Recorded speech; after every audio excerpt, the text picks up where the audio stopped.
The Knicks currently hold the second best offensive rating in the NBA, but I think we're actually better than that rating. Let me break down why. I'm going to show early season film against the Rockets and the Celtics and show how we've improved from those games. So here against the Rockets, the scheme that they run, and similar to the Celtics, is a big on Hart and a guard/forward on Cat. So Adams, you can see he's cheating and he's deep in help already, and then Brooks is guarding Cat. On offense, we're just going to run a delay Cat ISO, which to his credit has been an incredible play all season. But what this actually does is we try to take advantage of the scheme by ISOing Cat. Here's Cat ISOing again on Tari Eason. And then Hart, you can see him just hovering around the elbow near the paint. In this position, Sengun can just help with no repercussion. There's no passing lane open.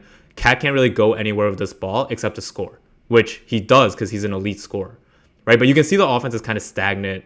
No one's in a passing lane. No one's in good space. And we're just asking Cat to score. Again, you can see it here. Drew Holiday, Hart's kind of by the elbow. And then Horford gets to be deep in help. Cat makes a good move baseline, but this is just not good offense, right? We're just getting bailed out by a good offensive player. Same thing here. Isolation, because we want to expose this mismatch. And then Hart's still in the same position. No real passing lanes. And then he gets blocked here. So since the early season, we've actually been a lot better at player movement and ball movement, which I'll get into. But teams haven't really run this specific play with a guard on Cat and a big on Hart in a while. They did it a couple times in this Nuggets game, so I kind of want to break it down. Here, a difference is Hart actually starts on the baseline. So when we ISO Cat with Hart on the baseline, he's going to flash center. And what that does is it brings Jokic up closer to the top of the key, which allows Cat more space to isolate and roll baseline if he wants to. So here, you're going to watch it play out, right? So you can see Jokic gets dragged up. The second thing that happens from this is Hart can reposition himself to the slot. And when he repositions, it opens up a passing lane for Cat. So watch him reposition here. And then look at this passing lane. Cat can actually make this pass, right? It's available. They can see each other. And then Swatson here just is too deep in help, and they're going to double this, which leads to a wide open Brunson 3. But the spacing is a lot better with Hart not operating around that elbow area. Still, this is not my favorite use of Hart when they're running this defensive scheme. This is my favorite. Put Jokic in the pick and roll. Jokic isn't even a bad defender, but you want him in the action. And then look at Hart. We talked about this earlier. Hart's expecting this ball. He's actually trying to help Brunson out and get this ball instead of just letting Brunson operate after a pick. But the real action here is at the top of the key. You see Cat with Westbrook guarding him. Here, that's the mismatch, right? But we're not just ISOing it. We're going to expose it with Cat cutting. So here, Hart gets the ball. Cat cuts. This cut is powerful because against a smaller defender, Cat's immediately in scoring position. And then no one can guard this, right? There's no help available. He can just go right over in a layup. So I feel a lot better against that defensive scheme. We just have better things to run. Hart as a roller, utilizing Cat better. I think we look better in those sets. Here's the second thing I want to talk about is when Brunson drives or when Cat drives in ISO. They demand so much gravity that typically defenses will send a second defender.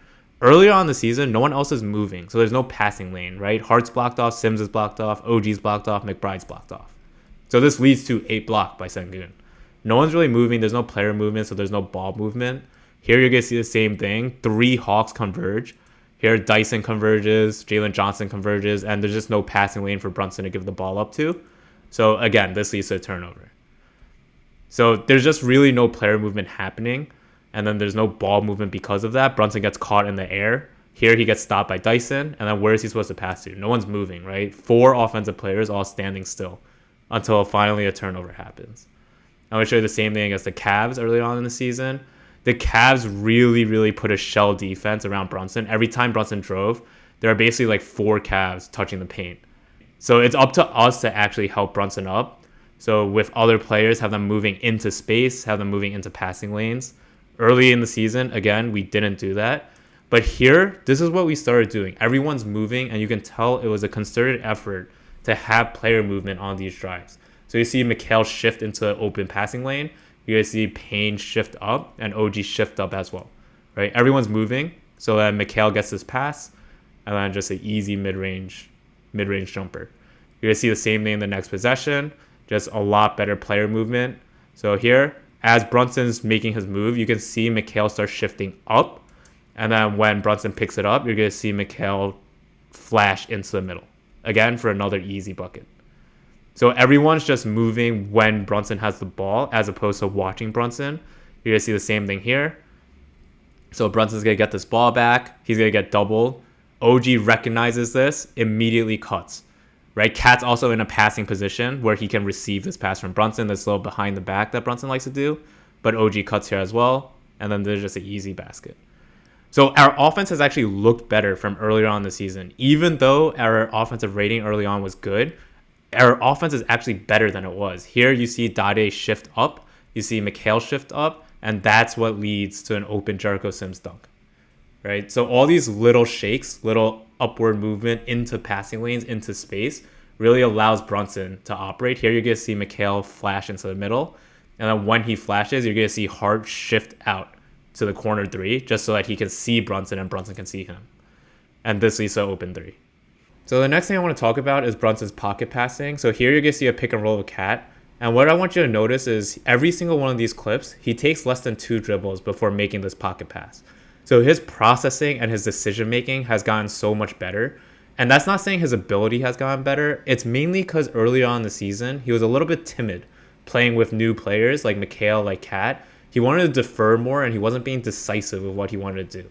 Here, you're going to see it again. 1, 2 dribbles, immediate pocket pass. So he's learning how to play with his new players better, which makes sense. It takes time for chemistry to develop. And he's also just being really good at making that pass fast before defenses can react. So he's making the read, am I seeing the second defender? If I am, I'm just going to make this pocket pass. And it's leading to him having a career year passing. Last game, he has 17 assists. And 4 out of the last 5, he's been over 10. Sometimes teams like to run the zone as well.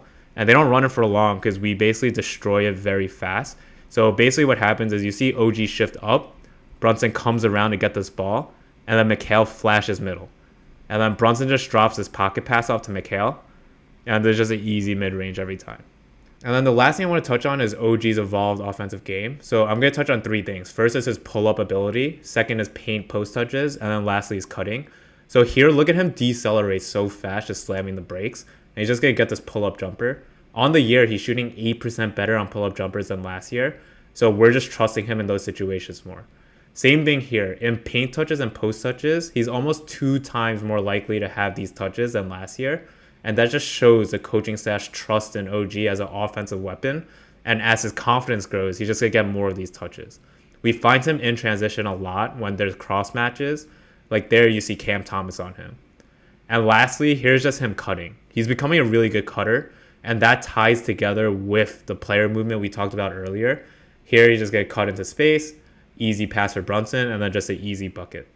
Again, the player movement stuff is pretty new.